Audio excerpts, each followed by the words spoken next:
While calling elder abuse the silent epidemic among us, State Senator Jeff Klein released a report citing thousands of cases of abuse in New York State at a recent press conference held at the Hebrew Home for the Aged. This bill is very important because it acknowledges the need for a concerted effort on the part of government. Well, the reason why we held the press conference here at Hebrew Home is that they're always at the cutting edge on senior and geriatric care. They have an elder abuse shelter, very similar to what we've done over the years for domestic violence victims. It's very, very successful, and they're now looking for ways to try to solve the problem of elder abuse. The report reveals that an alarming 74% of elder abuse is at the hand of a family member. So to speak.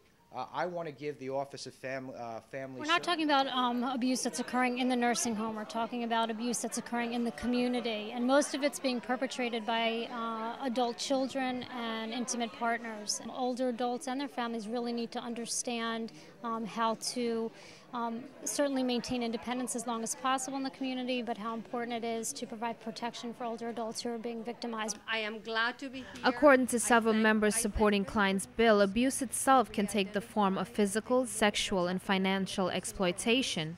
I think it's something that, like so many other forms of violence in the home, perpetuated by relatives or people that take care of you, that we tend to sweep under the rug because it's very painful.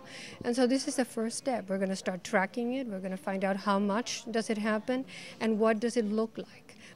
With an investigation of over 30,000 estimated incidents of elder abuse in New York State, there's a call to assembly to pass Senator Jeff Klein's bill. Yeah, it's probably something that's going to be very difficult. Unfortunately, we're seeing the problem growing. And, with an aging population, especially the baby boomers, and the tough economic times, elder abuse, and especially financial exploitation of the elderly, is going to be on the rise. There's so many agencies, 7 to be exact, that actually keep this data. Under my legislation, the State Office of Family Services would be the conduit for collecting all this information and actually keeping it in a manageable fashion. The Elder Abuse Tracking and Reporting Bill, released by Klein's administration, passed the Senate 56-0 in July. And so that's why we can't get it together. By putting it in one place and making it the responsibility of one agency, we can now track and see what is really happening and how much of it is really happening. And then we have to figure out what are the services that we have to have in place to make sure that it stops happening. And while all racial and cultural groups are affected by abuse, the proposed legislation is to help measure this serious and growing problem while finding a solution.